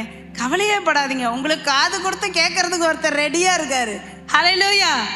எவ்வளோ 14,000 வேர்ட்ஸ் இல்லை, 50,000 வேர்ட்ஸ் கூட நீங்கள் பேசலாம், அவர் பொறுமையாக நம்மகிட்ட கேட்பாரு. ஹல்லேலூயா! ராத்திரி முழுசும் கூட பேசலாம். ஹல்லேலூயா! கவலையே படாதீங்க. ஒரு சகோதரி இப்படி சொன்னாங்க, நல்ல வேலை சிஸ்டர். நான் நிறைய பெண்கள்கிட்ட பேசுவேன், கொஞ்சம் பேசுவேன், அவங்க என்ன பேசுகிறாங்க கேட்பேன், அவங்களுடைய பிரச்சனை என்ன. அவங்க சொன்னாங்க, சிஸ்டர் எல்லாம் ரெக்கார்டிங் ஆகிட்டு இருக்கு, ஆனாலும் நல்லது தான். அவங்க சொன்னாங்க, சிஸ்டர் நல்ல வேலை சிஸ்டர், திருமணம் ஆகும்போது, திருமணம் ஆயிட்டா ஆண்டவர் சொல்றாரு 2 பேரும் ஒரே சரீரமாய் மாறிட்டாங்க, இது இனிமே அவங்க எப்படி இருப்பாங்க, ஒரே சரீரமாய் இருப்பார்கள்னு சொல்லிட்டாங்க ஆண்டவர். நல்ல வேலை சிஸ்டர், திருமணமான பிறகு 2 பேரோட ஹார்ட்டும் ஒன்றா ஆயிரும் அப்படின்னு ஆண்டவர் சொல்ல. இல்லைன்னா நான் நினைக்கிறது அவருக்கு தெரிஞ்சிடும், அவர் நினைக்கிறது எனக்கு தெரிஞ்சிடும். அப்புறமா வீட்டில் என்னதான் டன் டன் டன் டன் தான் முடிஞ்சிச்சு கதை, சண்டை நடக்கும். நல்ல வேலை என் ஹார்ட்டையாவது என்ன செஞ்சுட்டாரு, ஓகே நீ தனியாக சிந்திமா, சிந்திச்சு என்கிட்ட பேசுமா. சில பேர் சிரிக்கிறீங்க, உண்மைதானே? இல்லை என்கிட்ட பேசுமான்னு சொல்லி. ஏன்னா அவங்களுக்கு கணவர் மாதிரி, அவங்களுக்கு பல வேலைகள், ஆஃபீஸில் ஏதாவது டென்ஷன் இருக்கும், ஏதோ பிரச்சனை இருக்கும், அவங்க அதில் அப்படியே இருப்பாங்க. நம்ம பேசும்போது கேட்குறதுக்கு யாரும் இருக்க மாட்டாங்க. சில நேரம் கேட்பாங்க, ரொம்ப நேரம் அவங்களால என்ன செய்ய முடியாது, கான்சென்ட்ரேட் பண்ண முடியாது. ஏன்னா அது அவங்களோட நேச்சர். நம்ம நினச்சிப்போம், நான் பேசினா இவர் கேட்க மாட்டேங்கிறாரு, நான் பேசினா இவர் கேட்க மாட்டேங்கிறாரு அப்படின்னு நம்ம நினச்சிக்கிறோம். ஆனால் 2 பேருமே வித்தியாசமானவங்க, நம்ம 2 பேருமே வித்தியாசமானவங்க. பெண்கள் ஸ்பைரலாக திங்க் பண்ணுவாங்களாம். ஸ்பைரல்னா எப்படி, அப்படியே காலையில் ஆரம்பித்தது அப்படியே கனெக்டிவிட்டியோடு போய் நைட்டு தூங்குறது வரைக்கும், காலையில் என்ன திட்டிட்டு போயிருந்தா அந்த திட்டுனதுலேருந்து நம்மளுக்கு கரெக்டாக ஞாபகம் இருக்கும், இல்லை? காலையில் திட்டிட்டு போயிட்டாரு, காலையில் திட்டிட்டு அதுலேயே நம்ம வேலையெல்லாம் வேக வேகமாக செய்கிற வேலையெல்லாம் ஸ்லோவாயிரும். திட்டிட்டு போயிட்டாரு இதை யோசிச்சுட்டு வேலையெல்லாம் நடக்கும். ஆனால் மென் திங்க் இன் பாக்ஸஸ். அவங்க எப்படி யோசிப்பாங்களாம்? பாக்ஸஸில். இப்போ காலையில் ஒரு ஒரு ஒரு விஷயம் பேசிட்டு போயிட்டாங்கன்னா அந்த இடத்தோடு அதை மறந்துடுவாங்க. அதுக்கப்புறம் அடுத்தது ஆஃபீஸ் ஒர்க்கு, அதை முடிச்சிட்டாங்கன்னா அதோடு முடிஞ்சது, அடுத்தது. அப்படி பாக்ஸஸாக அவங்க அந்த நேரத்துக்கு மட்டும் திங்க் பண்ணுவாங்க. சில பேர் நல்லா ஹஸ்பண்ட் சில நேரம் என்ன செய்வாங்க, நல்லா திட்டிடுவாங்க. திட்டிட்டு ஒரு 2 நிமிஷம் கூட இருக்காது, வருவாங்க. வந்து என்ன செய்வாங்க, என்னம்மா அந்த இது காஃபி போட்டு வா, இல்லை அதை பண்ணிட்டு வா, இதை நம்ம என்ன நினைப்போம், இப்போதான் இவ்வளோ திட்டினாரு, அதுக்குள்ளே மறந்துட்டு வந்து நார்மலாக பேசுகிறாரு. நான் எப்படி நார்மலாக அவர்கிட்ட பேசுறதுன்னு நம்ம நினைப்போம். பாருங்க, வித்தியாசமான 2 வித்தியாசமானவங்கள தான் தேவன் ஒன்றா போட்டு வச்சிருக்கிறாரு. அது சில பேர் நினைப்பாங்க, சரி இப்போதான் கல்யாணம் ஆயிருக்கு, கொஞ்சம் வருஷம் ஆயிடுச்சுன்னா எல்லாம் சரியாயிரும், அப்புறம் 2 பேரும் ஒரே மாதிரி திங்க் பண்ணுவோன்னு நினைப்பாங்க. அப்புறம் சரி பிள்ளைங்க இப்போ தான் சின்ன பிள்ளைங்க, வளர்ந்த பிறகு என்ன ஆயிரும், சரியாயிடும் அப்படின்னு சொல்லி யோசிப்பாங்க. அதுக்கப்புறம் சரி பிள்ளைங்களுக்கு நம்ம திருமணம் செஞ்சு கொடுத்துட்டோம்னா அதுக்கப்புறம் என்ன செய்வாங்க, நம்மகிட்ட பேசுவாங்க, எல்லாம் சரியாயிடும் அப்படின்னு. திருமணம் பண்ணி கொடுத்த பிறகு அதுக்கப்புறமும் அதே தான் கண்டினியூஸ் இல்லை? அப்படிதான் 2 டிஃப்ரெண்ட் பீப்புளை ஒன்றா இருக்க வைக்கிறது தேவனுடைய கிருபை. கடைசி வரைக்கும் சில நேரங்கள் அப்படி தான் இருக்கும். ஆனால் நாட்கள் போக போக நாமும் என்ன செஞ்சிருவோம், மாறிடுவோம். ஹல்லேலூயா, ஹல்லேலூயா. அட பரவாயில்ல, அவர் தானேங்க சொன்னால் சொல்லிட்டு போறாரு, என்ன தானே சொல்லுவார், வேற யாரை போய் சொல்ல முடியும், அப்படி நம்மளே யோசிக்க ஆரம்பிச்சிருவோம். அதுதான் பாருங்க, 2 பேர் ஒரு நல்ல கப்பல், சூப்பர் கப்பலுக்கு ஒரு பரிசு கொடுக்கறதுக்கு ஒரு பெரிய கம்பெனி சொல்லியிருந்தாங்களாம். அந்த கம்பெனியில் வந்து யார் ரொம்ப சூப்பர் கப்பலோ அவங்களுக்கு நாங்கள் ஒரு பெரிய கிஃப்ட்டு, ஒரு கார்னே வச்சுக்கோங்களேன், அந்த கார் கொடுக்க போகிறோன்னு சொல்லிட்டு நிறைய பேரை வர வச்சாங்களாம். வந்த உடனே எல்லாத்துக்கும் இன்டர்வியூ நடக்குது. ஹஸ்பண்ட் அண்ட் ஒய்ஃபாக வாங்க, எல்லாம் வாங்கன்னு 2 பேருக்கும் இங்கே கேட்குறாங்க, உங்கள் ஒய்ஃபோட ஃபோன் நம்பர் தெரியுமா? தெரியும். 98409331. ஓகே. உங்கள் ஹஸ்பண்டோட ஃபோன் நம்பர் தெரியுமா? தெரியும் 94415448. ஓகே. அதுவா? Okay, very good. உங்கள் ஒய்ஃபுக்கு என்ன பிடிக்கும்னு உங்களுக்கு தெரியுமா? அவளுக்கு ரொம்ப சிக்கன் பிரியாணி பிடிக்கும். உங்கள் ஹஸ்பண்டுக்கு அவருக்கு ரசம் கருவாடு ரொம்ப பிடிக்கும். ஆஹா, எதை கேட்டாலும் என்ன சொல்கிறாங்க, கரெக்டாக சொல்கிறாங்க. அப்படி சில கப்புள்ஸ் வந்திருந்தாங்க. ஆஹா, எல்லாரும் ஆச்சரியமாக பார்த்துட்டு இருக்கிறாங்க. அவங்க ரொம்ப சூப்பராக சொன்னாங்களே, இவங்க அதை விட சூப்பராக சொல்கிறாங்க, எல்லாத்துக்கும் ஆன்சர் பண்ணிட்டாங்க. ஓகே, இவங்களுக்கு தான் கண்டிப்பாக பரிசு கிடைக்கும் அப்படின்னு சொல்லி அவங்க யோசிச்சுட்டு எல்லாரும் ஃபைனல் முடிவுக்கு வராங்க. அங்கே இன்னொரு கப்பல் போனாங்களாம். அவங்க போயிட்டு பேசும்போது, ஏம்மா உங்கள் ஹஸ்பண்டுக்கு என்ன பிடிக்கும்?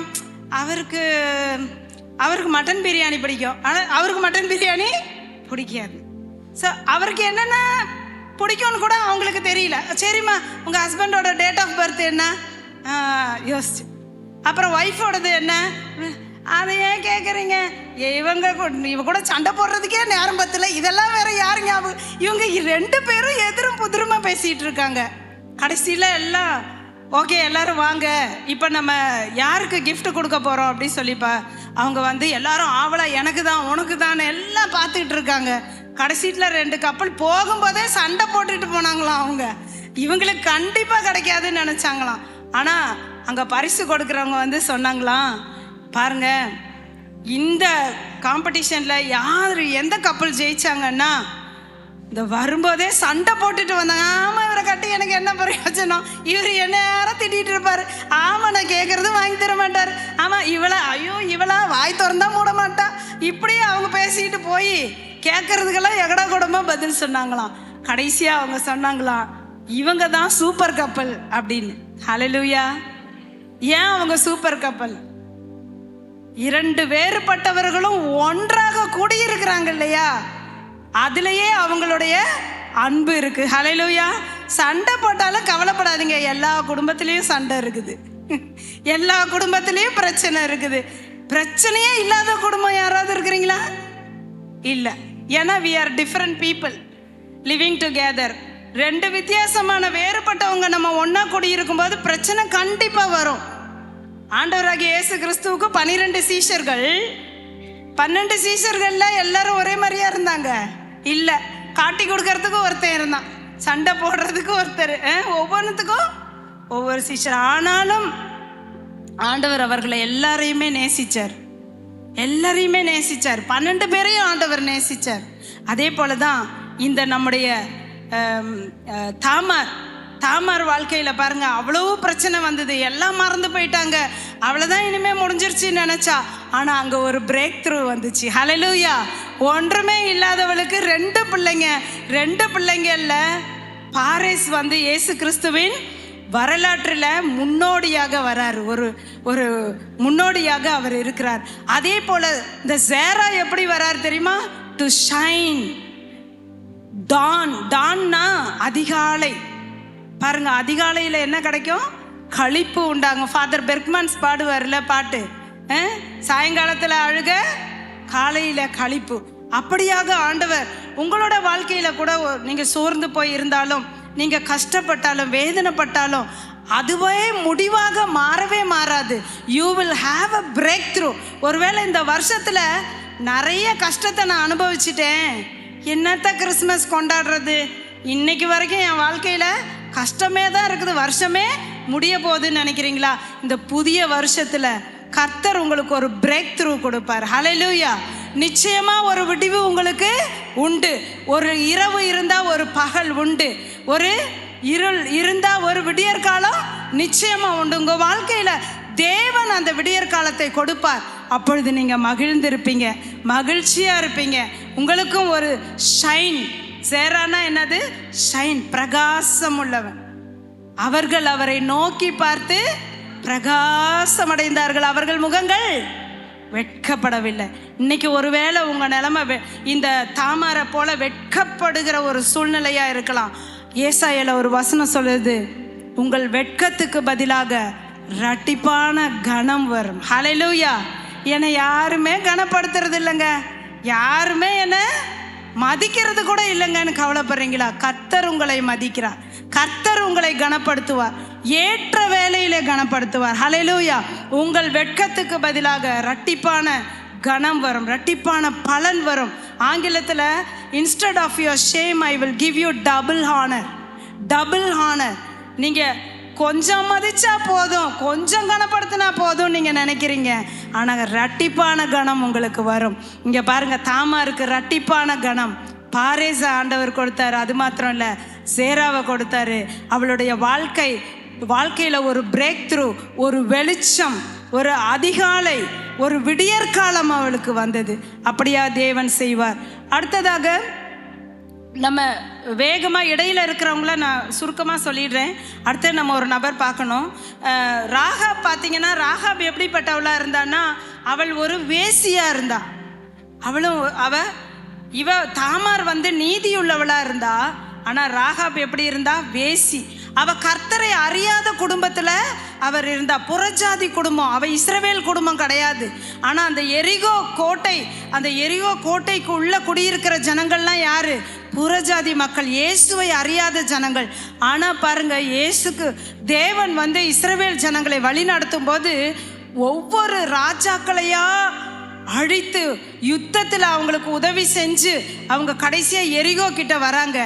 அங்கே வரும்போது அந்த எரிகோவை வேவு பார்க்கறதுக்கு 2 பேர் போகிறாங்க. இஸ்ரவேல் ஜனங்களில் 2 பேர் போய் வேவு பார்த்த உடனே அந்த ராஜாவுக்கு நியூஸ் போயிடுச்சு, யாரோ இந்த இஸ்ரவேல் ஜனங்கள்லேருந்து 2 பேர் வந்திருக்காங்களாமே, அவங்க நம்ம தேசத்துக்குள்ளே வந்து நம்ம தேசத்தை ஆராய்ச்சி பண்ணுறதுக்கு வேவு பார்க்க வந்திருக்காங்களாமே. அவங்க எங்கே வந்தாங்க, எப்படி வந்தாங்க? கடைசீட்டில் போய் எங்கே போய் தேடுறாங்க? ராகாப் வீடு. ஏன்னா ராகாப் வீடு என்னது? வேசியின் வீடு. அவள் வீட்டுக்கு ஆட்கள் வந்துட்டு போய்கிட்டு இருப்பாங்க. அங்கே போய் தேடுறாங்க. ஆனால் இந்த ராகாபுக்கு தேவன் மேலே என்ன இருக்குது?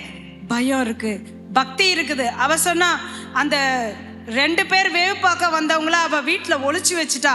தேடிட்டு வந்தவங்க கிட்ட சொன்னாங்க, ஆமாம் 2 பேர் வந்தாங்க, ஆனால் அந்த 2 பேரும் இந்த வழியாக தான் எங்கோ போனாங்க, நீங்கள் சீக்கிரமாக போய் பாருங்க, அவங்கள பிடிச்சிடலான்னு சொன்னான். ஆனால் அந்த ராகாப் என்ன செஞ்சா? அவள் வீட்டு ஜன்னல் வழியாக அந்த 2 பேரையும் இறக்கி விட்டு அவங்க கிட்ட சொல்கிறா, நான் நீங்கள் வந்து எங்கள் தேசத்தை ஜெயிக்க போகிறீங்க, எங்கள் தேசத்தில் உங்கள் தேவன் தான் மெய்யான தேவன், அவரை நான் என் உள்ளத்தில் ஏற்றிருக்கிறேன், நீங்கள் ஜெயிக்கும் போது என்னையும் என் குடும்பத்தையும் காப்பாற்றுங்கன்னு சொன்னான். அப்போ அவங்க அந்த 2 பேர் சொன்னாங்க, உன் ஜன்னலில் என்ன செய்யி, சிவப்பு நூலை கட்டி வை, நாங்கள் வந்து இந்த தேசத்தை ஜெயிக்கும் போது, எரிகோ பட்டணத்தை நாங்கள் வீழ்த்தும் போது உன்னையும் உன் குடும்பத்தையும் பாதுகாப்போன்னு சொன்னாங்க. அதே போல் இஸ்ரவேல் ஜனங்க போய் என்ன செஞ்சாங்க, எரிகோ கோட்டையை துதியினாலே உடைத்து ஜெயித்தாங்க. ஹல்லேலூயா. அப்படி ஜெயிக்கும் போது இந்த ராகாபையும் அவளுடைய குடும்பத்தையும் என்ன செஞ்சாங்க, பாதுகாத்தாங்க. இந்த ராகாபுடைய வாழ்க்கை அதோட முடியல பாருங்க. அவ வேசியா தான் இருந்தா, ஆனா அவ மனம் திரும்பினாள். ஹல்லேலூயா. நம்ம மனம் திரும்பினா கர்த்தர் பெரிய காரியங்களை செய்வார். இந்த ராகாப் தன்னுடைய பாவ வாழ்க்கையை விட்டு அவள் பரிசுத்த வாழ்க்கைக்கு வந்துட்டா. நான் இனிமே என்ன செய்ய மாட்டேன், பாவம் செய்ய மாட்டேன், இந்த இஸ்ரவேல் ஜனங்களோட நானும் குடியிருப்பேன்னு சொல்லி அவ பரிசுத்த வாழ்க்கைக்கு தேவனை அவள் பற்றி கொண்டாள். தேவனுக்கு பிரியமா வாழ்ந்தா, தன்னை பரிசுத்தமா மாத்திக்கிட்டா. இதுவரைக்கும் அவ இப்படி போய்கிட்டு இருந்தா, இப்ப அபவுட் டர்ன் போட்டு எப்படி போறா, இப்படி போறா. இவ்வளோ நாள் பாவ வாழ்க்கையில போய்கிட்டு இருந்தா, இப்ப எப்படி ஆயிட்டா, பாவத்திலேயே அழிந்து போகாதபடிக்கு அவள் ஒரு அபவுட் டர்ன் போட்டு பரிசுத்த வாழ்க்கைக்கு நேராக வந்துட்டா. அதனால தேவன் பார்த்தாரு, என் மக பாவியா இருந்தாலும் அவள் தன்னை மாற்றிக்கொண்டாள், அவள் என்னை விசுவாசிக்கிறா, அதனால இவ வாழ்க்கைக்கு ஒரு ஆசீர்வாதத்தை தருவேன்னு சொன்னு இஸ்ரவேல் தேசத்துல யூத குலத்துல இருக்கிற ஒரு மனிதரை அவளுக்கு திருமணம் பண்றாங்க. அந்த சந்ததியில தான் யார் பிறக்கிறா, இயேசு கிறிஸ்து பிறக்கிறா. ஹல்லேலூயா. பாருங்க, உலகத்தின் ராஜாதி ராஜா யாரோட சந்ததியில வர்றாரு, ராகாபின் சந்ததியில. அதுக்கு காரணம் என்ன, அவ தன் பாவ வாழ்க்கையை விட்டு பரிசுத்த வாழ்க்கைக்கு தன்னை மாற்றிக்கொண்டதினால், அவள் மனம் திரும்பினதினால் அவள் வாழ்க்கை செழிப்பாய் மாறிற்று. ஹல்லேலூயா. அவளுடைய பெயர் இந்த சரித்திரத்துல எழுதப்பட்டிருக்கு. தாமாரை பார்த்தோம், ராகாபை பார்த்தோம், அவ சந்ததியில இயேசு கிறிஸ்துவே பிறந்திருக்கிறாரு, இந்த உலக ரட்சகரே பிறந்திருக்கிறாரு. எவ்வளவு பாக்கியம் பெற்றவளா மாறிட்டா. இவ்வளோ நாளா அவளை எல்லாம் ராகாபை தூத்திக்கிட்டு இருந்தாங்க. ஐயோ அவளா, அவ நடத்த கெட்டவ, அவ மோசமானவ, அவ அப்படிப்பட்டவ இப்படிப்பட்டவ, அவளை பார்த்து பேசக்கூட மாட்டாங்க. அச்சோ நாங்களாம் பெரிய நீதிமான்கள், அவ பெரிய பாவின்னு சொல்லிட்டு இருந்தாங்க. ஆனா அவ மனம் திரும்பி ஆண்டவரை ஏற்றுக்கொண்டு பரிசுத்த வாழ்க்கைக்கு நேராக கடந்து போன பொழுது அவளோட வாழ்க்கை முற்றிலுமா மாற்றப்பட்டது. தேவாதி தேவனே அவ சந்ததியில பிறந்தார். ஹல்லேலூயா. ஹல்லேலூயா. நம்முடைய தேவன் பாரபட்சம் பார்க்கிறவர் அல்ல. அவர் நல்லா இருக்கிறவங்கள மட்டும் நேசிக்கிறவர் அல்ல, அவர் பாவியையும் நேசிக்கிறவர். அவர் பாவத்தை வெறுக்கிறார், ஆனா பாவிய நேசிக்கிறார். ஆண்டவருக்கு பாவம் பிடிக்காது. பாவத்தை பாராத சுத்த கண்ணர் அப்படின்னு வேதம் சொல்லுது. பாவத்தை தான் அவர் வெறுக்கிறாரே ஒழிய பாவியை அவர் என்ன செய்கிறாரு, நேசிக்கிறார். வேதத்துல நம்ம வாசிக்கிறோம், ரோமர் 5:8, நாம் பாவிகளாய் இருக்கையில் கிறிஸ்து நமக்காக மரித்ததினாலே தேவனுடைய அன்பை விளங்க பண்ண. நீ நல்லவளா மாறு, அப்பதான் நான் உன்னை நேசிப்பேன். நீ நீதிமானா இரு, அப்பதான் நான் உன்னை நேசிப்பேன். ஆண்டவர் ஒரு நாளும் சொல்லுவதில்லை. வேதத்துல இன்னொரு வசனம் இருக்கு, ரோமர் 3:23 நம்ம வாசிக்கிறோம், நாம் எல்லாரும் பாவம் செய்து தேவ மகிமையற்றவர்களானோம். பாருங்க, நான் பெரிய நீதிமான், அதான் மைக் பிடிச்சி பேசுறேன்னு நான் சொல்ல முடியாது இல்ல. இந்த உலகத்துல எல்லாருமே பாவிகள்னு வசனம் சொல்லுது. ஏன்னா நம்ம தேவ மகிமை அற்றவர்களானோம். எப்போ, அந்த ஏதேன் தோட்டத்துல தேவன் சாப்பிடக்கூடாது என்று சொன்ன அந்த கனியை ஆதாமும் ஏவாளும் புசித்ததினால பாவம் இந்த உலகத்துக்குள்ள வந்துருச்சு. அதனால இந்த உலகத்துல பிறந்திருக்கிற அத்தனை பேருமே என்னதான், பாவிகள். வேதம் சொல்லுது, சங்கீதம் 51:5, இதோ நான் துர்க்குணத்தில் உருவானேன், என் தாய் என்னை பாவத்தில் கர்ப்பந்தரித்தாள். பறக்கும் போதே நான் பாவத்துல தான் பிறந்தேன்னு சங்கீதக்காரர் சொல்றார். பாருங்க, எல்லாருமே பாவிகள் தான். நானும் பேசுற நானும் பாவிதான், கேட்குற நீங்களும் பாவிகள் தான். அந்த உலகத்துல நல்லவன் ஒருவன் உண்டோன்னு ஆண்டவர் தேடி தேடி தேடி தேடி பார்த்தாராம், ஒருவராகிலும் இல்லையா. பாருங்க, நம்ம எல்லாருமே பாவிகள் தான். ஆனா பாவிகளாய் இருக்கிற நம்மை தான் ஆண்டவர் இயேசு கிறிஸ்து நேசிக்கிறார். அதற்காக தான் இயேசு கிறிஸ்து இந்த உலகத்துக்கு வந்தார். இயேசு எதுக்கு வந்தாருங்க? தம்பி சொன்னார்ல, பாஸ்டர் சொன்னார்ல பேசும்போது, எல்லா குழந்தையும் பிறக்கும்போது நம்ம என்னதான் நினைக்கிறோம்? ஐயோ இந்த குழந்தை சூப்பராக வளரணும், பெரிய ஆளாக வரணும், ஐயோ என் பிள்ளை டாக்டர் ஆகணும், என் பிள்ளை என்ஜினியர் ஆகணும், என் பிள்ளை எப்படி ஆகணும், சயின்டிஸ்ட் ஆகணும், என் பிள்ளை அப்படி வாழணும், இப்படி வாழணும், கோடா கோடியாக பெருகணும், இப்படி தான் நம்ம நினைக்கிறோம். ஆனால் இயேசு கிறிஸ்து பிறக்கும்போது அவர் எதுக்காக இந்த உலகத்துக்கு வந்தார்?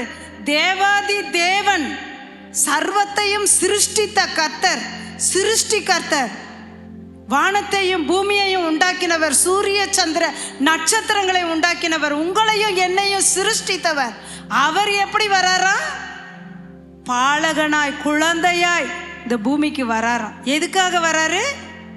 மரிக்கிறதற்காக வருகிறார். உங்களுக்காகவும் எனக்காகவும் மரிக்கிறதற்காக அவர் வருகிறார்.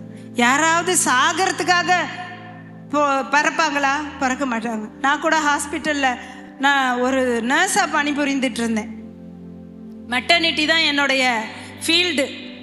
நிறைய ப்ரெக்னென்ட் லேடிஸ் எல்லாம் வருவாங்க. டெலிவரி நிறைய நடந்துக்கிட்டு இருக்கும். ஒரு நாளைக்கு ஒரு 10 டெலிவரி ஆகும், 5 டெலிவரி ஆகும், அப்படியெல்லாம் வருவாங்க. இந்த லேபர் போர்டில் பெண்களை படுக்க வச்சுருப்பாங்க டெலிவரிக்காக. அப்போ அந்த வலி தாங்கவே முடியாது, தாங்க முடியாத ஒரு வலி. அவங்க சொல்லுவாங்க, ஐயோ சிஸ்டர் தயவு செய்து சிஸ்டர் இந்த குழந்தைய வெளியே எடுத்துருங்க, இந்த வலி என்னால் தாங்கவே முடியாது, அச்சோ வலிக்குது ரொம்ப, அச்சோ நான் இனிமேல் இந்த பக்கமே வரமாட்டேன், தயவு செய்து எடுத்து சிஸ்டர் டாக்டர்கிட்ட சொல்லுங்க சிஸ்டர், ப்ளீஸ் ஆப்ரேஷன் பண்ணியாவது எடுத்துருங்க சிஸ்டர், இனிமேல் எனக்கு இந்த வலியெல்லாம் தாங்க முடியாது, இனிமேல் குழந்தைன்னு நான் வரவே மாட்டேன் சிஸ்டர். ரொம்ப அப்படியே துடிப்பாங்க. அம்மா படுமா, தயவு செய்து பேபி வெளியே வரப்போதுமாம்மா, படுமா, ஏம்மா இது கொஞ்சம் கோஆப்ரேட் பண்ணுங்கம்மா, கொஞ்சம் இப்படி செய்யுங்கம்மா. சுஷு என்னால் முடியவே முடியாது. அப்படியே அந்த காட்டை விட்டு எந்திரிச்செல்லாம் இருக்கிறாங்க லேடிஸு, எந்திரிச்சு இறங்கி போவாங்க. அப்படி அப்புறம் 2 தட்டு தட்டி கொண்டு வந்து லேபர் போர்டில் படுக்க வச்சு டெலிவரியை பண்ணுறதுக்குள்ளே உங்கள் உயிர் வந்துடும். போதும் சிஸ்டர், இனிமேல் இந்த பக்கமே வரமாட்டேம்பாங்க. அப்புறம் டெலிவரி ஆன உடனே பாருங்கள், வழியெல்லாம் போன உடனே சிஸ்டர் அந்த குழந்தைய காட்டுங்க சிஸ்டர், நான் பார்க்குறேன் சிஸ்டர். நீ தான் வேணாம், குழந்தையும் வேண்டாம், ஒன்றும் வேண்டாம், இனி இந்த பக்கமே வரமாட்டேன்னா அப்புறம் என்ன பேபியை பார்க்கணுன்ற. சிஸ்டர் ப்ளீஸ் சிஸ்டர் காட்டுங்க. அந்த குழந்தைய பார்த்த உடனே அந்த வலிகிளியெல்லாம் அந்த அம்மாவுக்கு என்ன செஞ்சிடும்? அப்படியே மறந்துடும். எவ்வளோ வழியில் துடிச்சாங்கன்றது சுத்தமாக மறந்துடுவாங்க. அந்த குழந்தைய அப்படி ஒரு சிரிப்பு பாருங்க, அவ்வளோ ஒரு சந்தோஷப்படுவாங்க. அப்படி அந்த குழந்தைய பார்த்தோன்னா ஒரு சிரிப்பு. நீங்கள் பெண்களாகி நீங்கள் எல்லாம் இந்த பாதையை கடந்து வந்திருப்பீங்க. உங்கள் உயிரை கூட பணயம் வச்சு ஒரு பிள்ளையை பெற்று எடுத்து அந்த பிள்ளையை வளர்ப்பீங்க. அப்புறம் பார்த்தீங்கன்னா ஒரு வருஷம் கழிச்சு திடீர்னு அந்த அம்மா வரும் ஹாஸ்பிட்டலுக்கு. வந்துட்டு நான் போய், என்னம்மா மேனகா, என்னம்மா, இல்லை சிஸ்டர் நான் இப்போ உற்பத்தி ஆகிருக்கு சிஸ்டர், உண்டாகிருக்கேன் சிஸ்டர், நான் வந்திருக்கேன். ஆனால் போன வருஷம் தான் டெலிவரி, அப்போ ஃபஸ்ட்டு பேபிக்கு இப்படி பண்ணீங்க, இந்த பக்கமே வரமாட்டேன். இல்லை சிஸ்டர் இன்னொரு அடுத்த பேபி சிஸ்டர் அப்படிம்பாங்க. பாருங்க, அந்த ஒரு தாய் எவ்வளவுதான் வேதனைப்பட்டாலும் அந்த பிள்ளையின் முகத்தை பார்த்த உடனே எவ்வளவு சந்தோஷப்படுறாங்க. அதே போல தான் இயேசு கிறிஸ்து நமக்காக ஜீவனையே கொடுக்கும்படி வந்தார். பாருங்க, அவர் எதுக்காக வந்தார்? உங்களையும் என்னையும் நேசிக்கிறதுக்காக வந்தார்.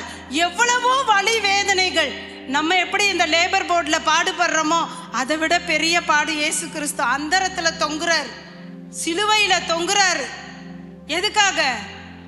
நீங்களும் நானும் செய்த பாவம், இந்த முழு உலகமும் செய்த பாவம். இங்கே ஒரு வசனம் சொல்லப்பட்டிருக்கு, இயேசு கிறிஸ்து ஏன் இந்த பூமிக்கு வந்தார்னா 1 தீமோத்தேயு 1:15 சொல்லப்பட்டிருக்கிறது, பாவிகளை ரட்சிக்க கிறிஸ்து இயேசு இந்த உலகத்தில் வந்தார்.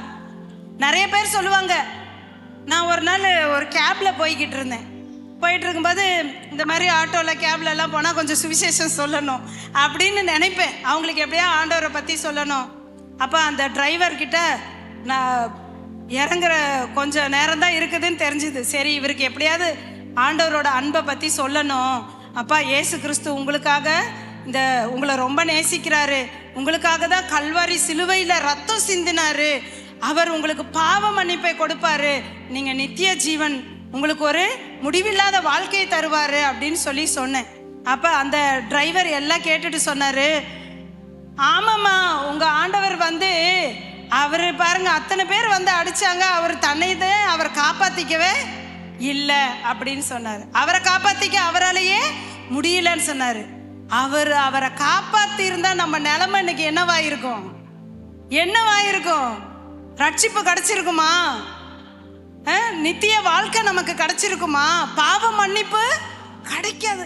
ஆட்டு ரத்தம், கோழி ரத்தம் விடுதலை இல்லை, மனித ரத்தம், மிருக ரத்தம் விடுதலை இல்லை. ஆட்டு ரத்தமோ கோழி ரத்தத்தையோ நம்ம போய் சிந்துறதுனால நமக்கு என்ன செய்யாது? பாவ மன்னிப்பு கிடைக்காது. நம்ம எல்லாரும் மனிதர்கள், பாவியான மனிதர்கள்.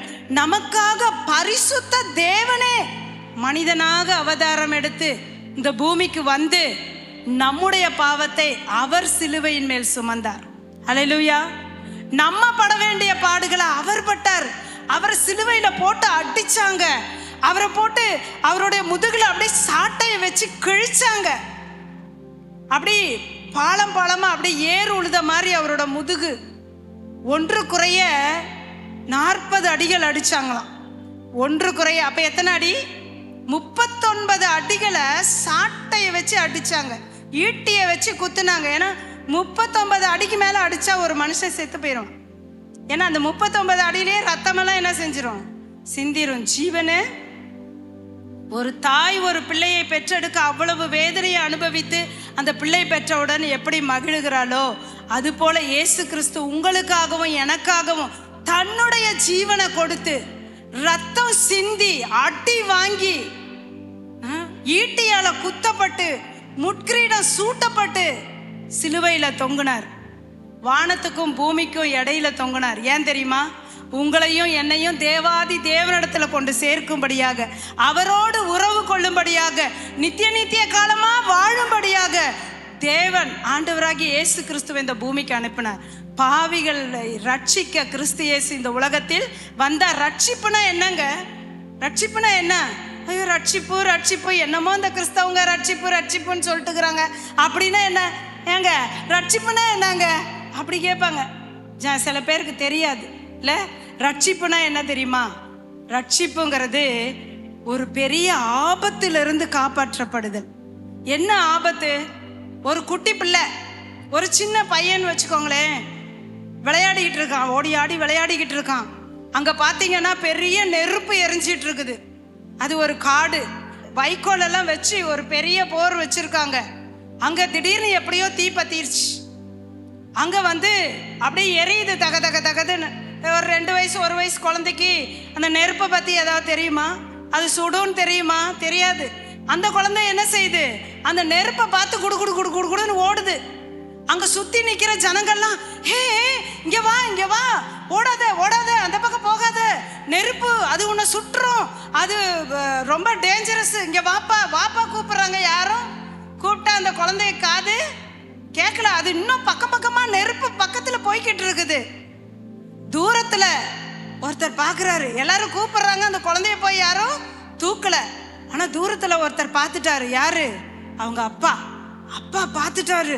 ஐயோ குழந்தை நெருப்பு பக்கத்துல ஓடுதே, எப்படியாவது காப்பாத்துற. அப்பா நிப்பாரா? நிக்க மாட்டார். தான் பெற்றெடுத்த பிள்ளையாச்சே, துடிக்குது. தான் ஆடாட்டினாலும் தான் தசை ஆடும். ஓடுறாரு அப்பா ஒரு சத்தமும் போடல. ஏன்னா நம்ம ஏதாவது குரல் கொடுத்தா இன்னும் குழந்தை அங்க போயிட்டா என்ன செய்யறது? சத்தமே போடல. குடுன்னு ஓடினாரு வேகமா. குழந்தை பக்கத்துல நெருப்பு கிட்ட போயிடுச்சு. அப்பா வேகமா ஓடி அந்த குழந்தைய தூக்கிட்டு அப்பாடான்னு ஓடி வந்தாரு பாருங்க. அந்த குழந்தைய பாதுகாத்துட்டாரா? ஹல்லேலூயா.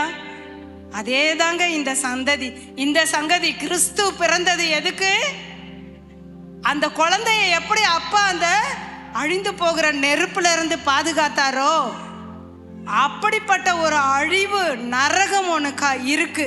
இந்த பூமியில நம்ம வாழ்ற வாழ்க்கை கொஞ்ச நாள் தான். மிஞ்சி போனா 60 70, அப்பையெல்லாம் 120. அப்போ பழைய ஏற்பாட்டெல்லாம் 969 வருஷம் ஒருத்தர் வாழ்ந்தார், மெத்துசலா. 500 வருஷம், அப்புறம் 300 வருஷம். அப்படியெல்லாம் போய் மனுஷன் ஆண்டவர் பேச்சு கேட்காம போனதுனால 120 ஆகி அப்புறம் 80, 70, அப்புறம் 60, இப்போ வாலிப பிள்ளைங்க அச்சோ ஹார்ட் அட்டாக் வந்துச்சு, இறந்து போயிட்டாங்க. பாருங்க, பிசாசு திருடன் திருடவும் கொல்லவும் அழிக்கவும் வருகிறானே அன்றி வேறொன்றுக்கும் வரான். திருடன் அதுக்கு தான் வருவான். எதுக்கு வருவான்? திருடிட்டு போயிடலாமா, அழிச்சிடலாமா, ஒரு நகைக்காக ஒரு பணத்துக்காக ஒரு மனுஷ வாழ்க்கையவே அழிச்சிட்டு போயிடுறான், கொலை செய்துட்டு போயிடுறான். ஆனா ஆண்டவர் இயேசு சொல்றார், நான் எதுக்கு வந்தேன்?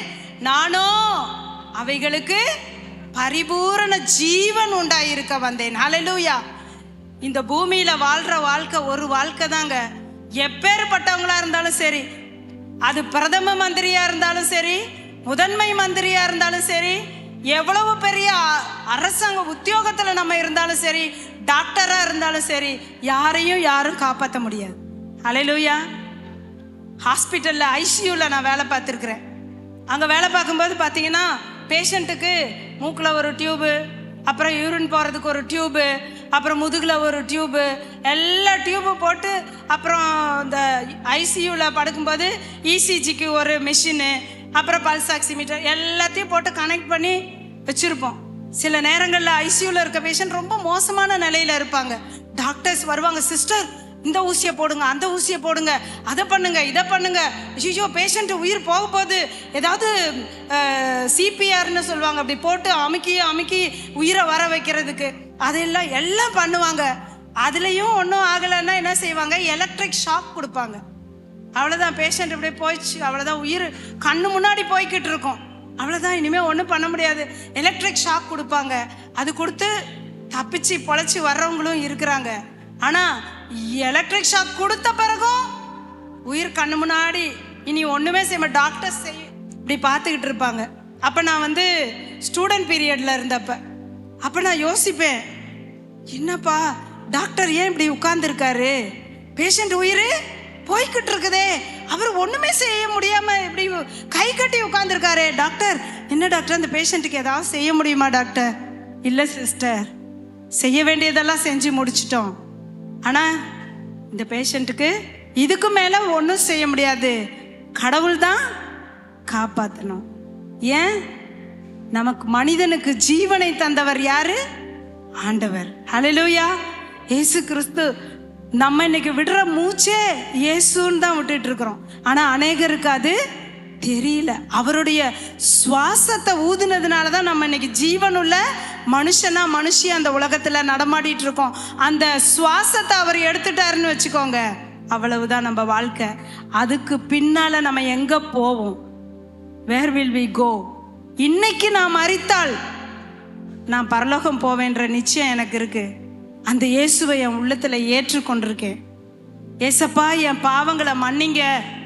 அந்த நெருப்புல இருந்து காப்பாத்தி அந்த தகப்பன் எப்படி அந்த குழந்தைய காப்பாற்றினாரோ அதே போல நித்திய நெருப்பு, காலாகாலமா எரிகிற ஒரு நெருப்பு, நரகம் என்ற நெருப்பு இருக்கு, உண்மையாவே இருக்கு. பரலோகன்ற ஒரு நித்திய வாழ்க்கையும் இருக்கு. நாம இன்னைக்கு மரித்தால் எங்கே போவோம்? எங்கே போவோம்? அந்த நிச்சயம் நமக்கு இருக்கா?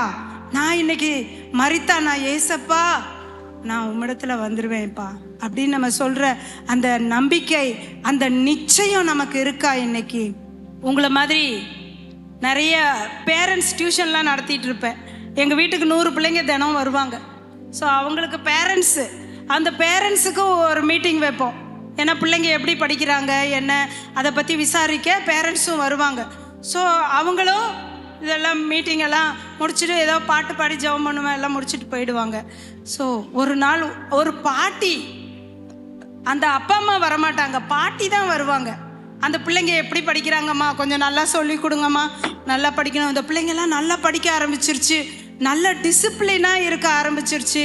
ஐயோ, ஒரு நாள் இந்த மாதிரி கிறிஸ்மஸ் ப்ரோக்ராமில் அவங்க பேத்திக்கு நல்லா ஏஞ்சல் ட்ரெஸ் எல்லாம் போட்டு கிறிஸ்மஸ் ப்ரோக்ராம் நடந்துச்சு. ஐயோ, என் பேத்தி பாரு என்ன அழகா, அங்கே பாரு அங்கே தேவதூதனாட்டம் இருக்கு, என் பேத்தி தான் அது அப்படி ரொம்ப ஹாப்பியாக அந்த பாட்டி சொல்லுவாங்க. அந்த கூட்டத்துக்கு ஒவ்வொரு முறையும் கூப்பிடும் போதெல்லாம் வருவாங்க. ஒரு நாள் அந்த பாட்டி ரொம்ப சிக்காயிட்டாங்க, பயங்கர சிக்காயிட்டு பாட்டி மரண படுக்கையில் இருக்கிறாங்க, ரொம்ப சிக்காயிட்டாங்க. வீட்டில் டாக்டர்ஸ் எல்லாம் சொல்லிட்டாங்க, அவ்வளோதான் உங்கள் அம்மா இறந்துருவாங்க, இதோட முடிஞ்சிடுச்சு. நீங்கள் வீட்டுக்கு கூட்டு போயிருங்கன்னு சொல்லிட்டாங்க. வீட்டில் பாட்டி படுத்திருக்கிறாங்க. அவங்க எல்லாம் ஆண்டவரையே அறியாதவங்க. மற்ற எல்லாருமே பாட்டிக்கு கொஞ்சம் கொஞ்சம் ஆண்டவரை பற்றி தெரிஞ்சிச்சு. ஏசப்பா எனக்காக உயிரை கொடுத்தாரு, எனக்காக ஒரு பரலோகத்தை வச்சிருக்கிறாருன்ட்டு அந்த பாட்டிக்கு தெரிஞ்சுது. ஒரு நாள் அந்த பாட்டி சொன்னாங்க, அழுதுகிட்டு பெட்டில் படுத்திருக்காங்க, எழுந்து நடக்க முடியல. திடீர்னு அவங்க வந்து அந்த ஜீவாவை போய் கூட்டிட்டு வாமா, அந்த டியூஷன் அக்காவை கூட்டிட்டு வான்னு சொன்னாங்களாம். ஏமா இப்போ எதுக்குமா பாட்டி நீங்கள் டியூஷன் அக்காவெல்லாம் இல்லை, அவங்கள போய் சீக்கிரமாக கூப்பிட்டு வாங்க, எனக்கு ஒரு ஜெபம் பண்ணுறது கூட்டிட்டு வாங்க. அந்த பாட்டி இருக்கிறதோ மரணப்படுக்கையில், ஜெபம் பண்ண கூப்பிட்டு வாங்கன்னு சொல்லி சொன்னாங்களாம். அடுத்தது அந்த பாட்டி சொல்லியிருக்காங்க, ஐயோ பரலோகம் தெரியுது, அல்லேலூயா அல்லேலூயா அல்லேலூயான்னு பாட்டி கத்துறாங்களாம். சுற்றி இருக்கிறவங்களாம் என்னாச்சு அம்மாக்கு, என்னாச்சு அம்மா, என்னாச்சுமா? இல்லை எனக்கு பரலோகம் தெரியுது, எனக்கு பரலோகம் தெரியுது, அல்லேலூயா அல்லேலூயா அப்படின்னு அந்த பாட்டி சொன்னாங்களாம். உடனே அந்த டியூஷன் அக்கா கூட்டிட்டு வான்னு சொன்னோன்னே ஓடி வந்தாங்க. அவங்க பொண்ணு ஓடி வந்து, அக்கா அக்கா உங்களை தான் கூப்பிட்றாங்க, அம்மா ரொம்ப முடியாமல் இருக்காங்க, தயவுசெய்து வாங்க ஒரு ஜெபம் பண்ணிட்டு போங்கன்னு கூட்டிகிட்டு வந்தாங்க. பாட்டிகிட்ட வந்து கேட்டேன், என்ன பாட்டி எப்படி இருக்கீங்க? ஒன்றும் முடியலம்மா, எதுவுமே செய்ய முடியல, ஒன்றும் முடியல, எனக்கு ஒரு ப்ரேயர் பண்ணு. நான் அப்போ ஒரு சின்னஸ் ப்ரேயர் சொல்லி கொடுத்தேன் அந்த பாட்டி. என்ன சொன்னேன், பாட்டி நீங்கள் இப்போ ஒரு ஜெபம் சொல்லித்தரேன், அதை சொல்கிறீங்களா அப்படின்னு கேட்டேன். சொல்கிறேம்மா அப்படின்னாங்க. உடனே அந்த பாட்டிகிட்ட சொன்னேன், ஏசப்பா நான் ஒரு பாவி, என் பாவத்தை எனக்கு மன்னிங்க, என்னை உங்களோட பிள்ளையா ஏற்றுக்கொள்ளுங்க, உங்கள் ரத்தத்தால் என்னை கழுவி என்னை சுத்தமாக்குங்கன்னு, நான் உங்களுடைய பிள்ளையா என்னை ஏற்றுக்கொள்ளுங்கன்னு சொல்லுங்கன்னு சொன்னேன். அந்த பாட்டி அப்படியே சொன்னாங்க. சொல்லிட்டு ரொம்ப சந்தோஷம்மான்னு சொன்னாங்க. சொல்லிட்டு சரி பாட்டி உங்களுக்காக ப்ரே பண்ணிக்கிறேன்னு நானும் போயிட்டேன். போய் கொஞ்ச நேரத்தில் பாட்டி இறந்துட்டாங்க. நியூஸ் வந்துச்சு. வந்த உடனே அக்கா நீங்கள் வர்ற வரைக்கும் பாட்டிக்கு ஒன்றும் புரியல, என்னமோ அல்லேலூயா பரலோகம் தெரியுதுன்னாங்க. அப்போ அந்த டியூஷன் அக்கா கூட்டிகிட்டு வாங்கன்னாங்க. ஆனால் நீங்கள் வந்து கொஞ்ச நேரம் நீங்கள் ப்ரே பண்ணிட்டு போயிட்டீங்க. நீங்கள் போய் கொஞ்ச நேரத்துக்கு அப்புறம் எங்ககிட்ட எதுவுமே அவங்க பேசவே இல்லை, அவங்க மறித்துட்டாங்க அப்படின்னு சொன்னாங்க. அவங்க திரும்பி போய் பார்த்தா அவங்க முகத்தில் அவ்வளோ ஒரு பிரகாசம், அவ்வளோ ஒரு மகிழ்ச்சி. அந்த பாட்டி அந்த நேரத்தில், உயிர் போகிற நேரத்தில் தன்னோட இருதயத்தை ஆண்டவருக்கு ஒப்பு கொடுத்தாங்க. ஹல்லேலூயா. பாருங்க, இன்னைக்கு எனக்கு நிச்சயமாக சொல்ல முடியும், அந்த பாட்டி எங்கே இருப்பாங்க? பரலோகத்தில் இருப்பாங்க. ஆண்டவரை ஏற்றுக்கொள்றதுக்கு நம்ம ஊரை மாற்ற வேண்டாம், நம்ம பேரை மாற்ற வேண்டாம், நம்ம சொத்து கொடுக்க வேண்டாம், நம்முடைய சுகத்தை கொடுக்க வேண்டாம், எதுவும் வேண்டாம். ஆண்டவருக்கு தேவை உங்கள் உள்ளம் மட்டும்தான், உங்கள் இருதயம் மட்டும்தான் ஆண்டவருக்கு வேணும். மகளே உன் இருதயத்தை எனக்கு கொடு மகளே, நீ உன் பேர் மேலாம் மாற்றாத, எதையும் நீ மாற்றிக்காத, உன் உள்ளத்தை மட்டும் மாற்றிக்கோ. என் சத்தத்தை கேட்டுக்கொண்டு இருக்கிற அன்பான சகோதரியே, அருமையான பாட்டிமாரே, வயதானவங்களே, சின்ன பிள்ளைகளே, நீங்கள் யாராக இருந்தாலும் சரி, ஆண்டவராகிய இயேசு கிறிஸ்து உங்களுக்காகவே இந்த உலகத்துக்கு ராஜாதி ராஜாவான தேவன், நம்மை உண்டாக்கின தேவன் மனித அவதாரம் எடுத்து ஒரு மனிதனுக்காக, ஒரு பரிசுத்தமான ஒரு மனிதன் தான் என்ன தர முடியும்? ஜீவனை கொடுக்க முடியும். பாவியான மனிதன், ஒரு பாவியான மனிதனுக்காக ஜீவனை கொடுத்தா அந்த ரத்தத்தினால நம்ம கழுவப்பட முடியாது. ஒரு பரிசுத்தமான தேவன் உங்களை தேடி வந்திருக்கிறார் இந்த காலை வேளையில. ஏன் கிறிஸ்மஸ் கொண்டாடுறோம்? கிறிஸ்மஸ் என்பது தேவனுடைய அன்பை வெளிப்படுத்துகிறது. யோவான் 3:16 சொல்லுகிறது, தேவன் தம்முடைய ஒரே பேரான குமாரனை விசுவாசிக்கிறவன் எவனோ, விசுவாசிக்கிறவள் எவளோ, யாரா இருந்தாலும் சரி, இயேசு தேவன் தன்னுடைய ஒரே பேரான குமாரனாகிய இயேசுவை எனக்காக தான் இந்த பூமிக்கு அனுப்பினார், எனக்காக தான் அவர் ரத்தம் சிந்தினார், என்னுடைய பாவத்தை கழுவும்படியாக தான் இயேசு இந்த பூமிக்கு வந்தாரு. அவர் மரித்தார். அதோடு அவருடைய சரித்திரம் முடியல, அவர் மீண்டும் உயிர்த்தெழுந்தார். அந்த உயிர்த்தெழுந்த கல்லறையை நான் போய் 2022 2 வருஷத்துக்கு முன்னாடி இஸ்ரவேல் தேசத்துக்கு போனேன். அவருடைய கல்லறை திறக்கப்பட்டு இருக்கிறது. அவர் இங்கே இல்லை, அவர் உயிர்த்தெழுந்தார்னு எழுதப்பட்டிருக்கு. ஹல்லேலூயா. உலகத்திலேயே ஒரே ஒரு கல்லறை திறந்திருக்குமானால் அது ஆண்டவராகிய இயேசு கிறிஸ்துவின் கல்லறை. கரங்களை தட்டுவோமா? அவருடைய கல்லறை மட்டும்தான் திறந்திருக்குது. இதை மூடி மறைக்கவே முடியாது. இது சரித்திரம், இது சரித்திரம், கட்டுக்கதை அல்ல. இன்னைக்கும் இஸ்ரவேல் தேசம் இருக்குது. இயேசு கிறிஸ்துவை அடக்கம் பண்ணின அந்த கல்லறை இன்று திறந்திருக்கிறது. அவர் உயிரோடு எழுந்திருக்கிறார். எதுக்காக உயிரோடு எழுந்திருக்கார்? உயிரோடு எழுந்து பரலோகம் போயிருக்காரு. உங்களுக்காகவும் எனக்காகவும் ஒரு ஸ்தலத்தை ஆயத்தம் பண்ண போயிருக்கிறார். அவரை ஏற்றுக்கொண்ட யாரெல்லாம் இருதயத்தில் விசுவாசிக்கிறீங்களோ, இயேசு எனக்காக தான் பிறந்தாரு, எனக்காக தான் வளர்ந்தாரு, எனக்காக தான் ரத்தம் சிந்தினாரு, எனக்காக தான் உயிர் தெழுந்தாரு, அந்த இயேசு கிறிஸ்து மீண்டும் திரும்ப வரப்போகிறார். சரித்திரம் முடியல, திரும்ப வரப்போகிறார். வானத்தை பார்க்கும் போதெல்லாம் நினைங்க, இயேசு கிறிஸ்து திரும்ப வரப்போகிறார். எதற்காக வரப்போகிறார்? உங்களையும் என்னையும் அந்த பரலோக ராஜ்யத்துக்கு கொண்டு செல்ல திரும்ப வரப்போகிறார். ஹல்லேலூயா, ஹல்லேலூயான்னு சொன்னா என்ன அர்த்தம் தெரியுமா? தேவனுக்கு மகிமை உண்டாவதாக. ஹல்லேலூயா. அன்பான சகோதரிகளே, உங்களை ரொம்ப அதிகமாக இயேசு நேசிக்கிறார். அவர் நேசிக்கிறார், உங்களை நேசிக்கிறார். அதற்காக தான் இந்த பூமிக்கு அவர் மனித அவதாரம் எடுத்து வந்தார். நம்மை தேடி வந்த தெய்வம் இயேசு. ஹல்லேலூயா. மனுஷனை தேடி வந்த ஒரே ஒரு தெய்வம் ஆண்டவராகிய இயேசு கிறிஸ்து. ஹல்லேலூயா.